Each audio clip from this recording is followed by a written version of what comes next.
Hello दोस्तों, कैसे हैं आप लोग। आशा करते हैं अच्छे होंगे। इस वीडियो को बिना देरी किए हुए शुरू करते हैं। पहली बात, ना किसी को सुनाया हुआ ना किसी का सुनाया हुआ, मैं ये चीज़ें अपनी आंखों से देखा हूँ और आंखों से ही आपको सारी चीज़ें बताऊंगा जो मेरी एक्सपीरियंस रही है। पीईटी पीएसटी जो एमटीएस हवलदार के पोस्ट पे के लिए होती है, मैं आपको स्टार्टिंग से एंड तक बताऊँगा कि क्या हुआ क्या नहीं हुआ। सबसे पहली बात, मेरा जो सेंटर पड़ा था वो था सेंट्रल रेवेन्यू कॉलोनी, जो पटना बिहार में स्थित है। और बहुत सारे बच्चे यहाँ गए भी थे, उनसे मिला भी था। नहीं, उनसे मिला नहीं था क्योंकि मुझे जानते नहीं थे, क्योंकि आपने लाइक शेयर और सब्सक्राइब चैनल तो करोगे नहीं, अभी देखोगे फिर भी हटा दोगे, यार छोड़ो तो बच्चा है बोल के ऐसे कुछ करोगे आप। मजाक से दूर, चलिए शुरू करते हैं। ठीक है, यहाँ पे मेनली जहाँ पे सेंटर्स पढ़ रही है वहाँ पे दो शिफ्ट्स में हो रहे हैं। एक पहला शिफ्ट का जो टाइमिंग रह रहा है वो रिपोर्टिंग टाइम 8:30 के करीब, और दूसरी शिफ्ट का रिपोर्टिंग टाइमिंग 1:30 के करीब। पहली बात, मेरी शिफ्ट जो थी वो सेकंड शिफ्ट थी, और पहली शिफ्ट की एंट्री 8:30 से 9 बजे के बीच में कर रहे थे लोग, क्योंकि 9 बजे भी जो जा रहे थे उनको एंट्री कर दे रहा था। इवन 9:30 10 बजे भी जो बच्चे गए उनको वहाँ पे उन्होंने एंट्री दी है। ऐसी बात नहीं है कि उन्होंने बोला है कि घर जाओ हो गया टाटा बाय बाय, ऐसे कुछ नहीं है। वो बहुत कोऑपरेटिव थे। और दूसरी बात क्या थी, दूसरे बच्चे जो हम लोग के थे, हम लोग का इतना टाइमिंग था, लेकिन हमें कॉल आउट मिल गया था 2 बजे क्योंकि 2 बजे ही हमें घुसने को मौका दिया गया था। ये बात थी, 2 बजे हमने घुसने को मौका दिया। सबसे पहले हमने, हाँ, फिर जैसे ही जो वहाँ पे अथॉरिटीज़ थी वो अथॉरिटीज़ हमें बुलाएं, मतलब ठीक है आओ बोल के। उसके बाद जैसे ही हम वहाँ पे गए तो हमें एक जो कैनवस की जो एक टेंट बनी थी, उस टेंट में हमें बैठाया गया, जहाँ पे टॉप नॉच क्वालिटीज़ के कूलर लगे थे। वहाँ पे पंखे बहुत अच्छे थे, और चेयर्स का भी सुविधा था बैठने के लिए। पानी का व्यवस्था नो डाउट बहुत अच्छे उन्होंने करा है।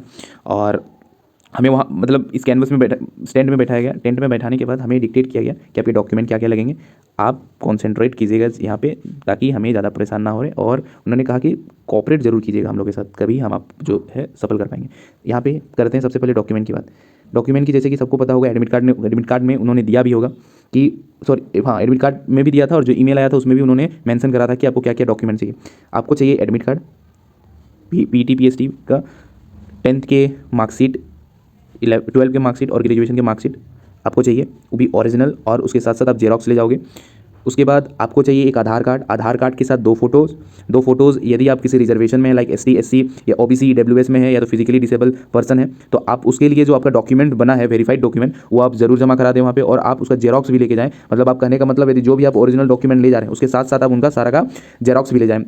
ठीक है, उसके बाद वो हमें डिक्टेट करने के बाद हमें उसके बाद जो हमारा जो बेच नंबर बोलिए, चेस्ट नंबर बोलिए, या तो एक आइडेंटिटी कार्ड टाइप में कॉलर में बेन टाइप में था, जो हमें आई कार्ड की तरह बनाया गया था वो।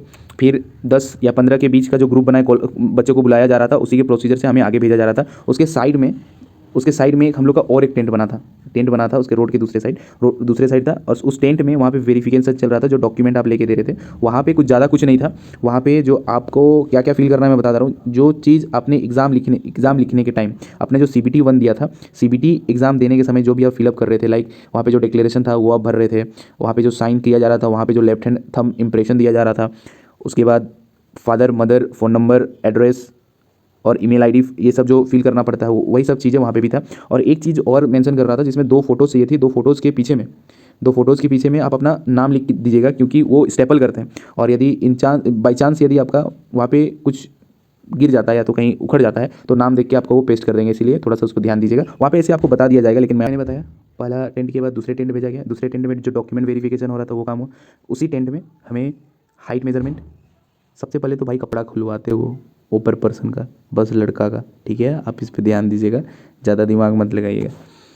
उसके बाद आपका वहाँ पे हाइट मेजर होगा। हाइट जैसे ही मेजर होगा आपका चेस्ट मेजर होगा। यदि ये चीज़ थी आपका, यदि इस पर हाइट में दिक्कत हो रही है तो आपको 2-3 बार करवाएंगे, ऐसा नहीं कि पहली बार में करेंगे और आपको हटा देंगे। चेस्ट में भी सेम प्रोसीजर है। यदि आपका हो गया है, पास हो जा रहे हैं, तो आपको फिर नहीं करवाया जाएगा। इवन तो चेस्ट के लिए कि एक बच्चे का मैं कहानी बताऊंगा आपको लास्ट में, उसके लिए थोड़ा सा वीडियो लास्ट तक देखिएगा, ताकि मैं आपको बता पाऊँ, क्योंकि अभी अब बीच में आऊँगा तो फिर वो थोड़ा सा दिक्कत हो जाएगा। मैं बाद में आता हूँ, ठीक है।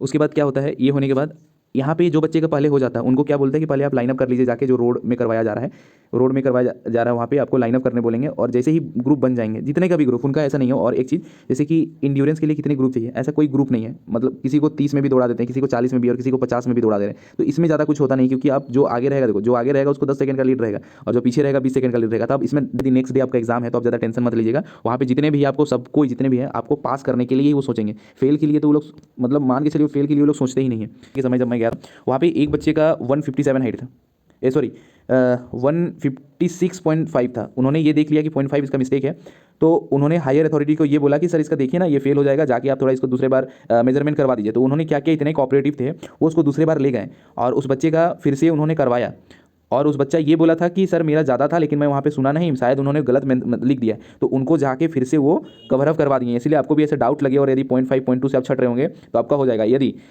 हाइट ही हो 172 में, और यदि आप कहोगे कहीं पे आप नपवाए था, यदि आप कहोगे सर मेरा 174 था, आपने 2 सेंटीमीटर क्यों कम कर दिया, भाई सब इलॉजिकल बातें हैं, आपको पास होना जरूरी है, वो चीज़ आप देखिएगा। हमने और एक चीज़ नोटिस किया था, एक लड़की थी जो हम लोग का मतलब सारी लड़कियों का इंड्योरेंस टेस्ट हो गया था, उसके बाद वो आई थी एकदम लास्ट में, हम लोग को लास्ट स्टेज वेरिफिकेशन में, फिर भी उस लड़की का ना उन्होंने इतने ही कोऑपरेटिव थे, उन्होंने इनका भी करवा दिया, उन्होंने कुछ नहीं पूछा। के विषय में थोड़ा बात करते हैं। बहुत बच्चे बोल रहे हैं सर अटेंडेंस का क्या हुआ, अटेंडेंस कितने परसेंट थे।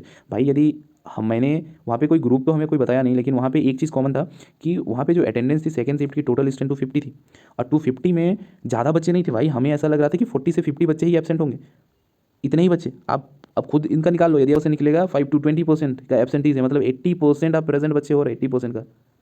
अब इनका ये देखो जरा भाई, अच्छे खासे बच्चे आ रहे हैं। अब ये मान चलिए इफ मेंबर थे, मैं उनको कहूँगा थैंक यू सर, आपने कंडक्ट जो करवाया बहुत अच्छा करवाया,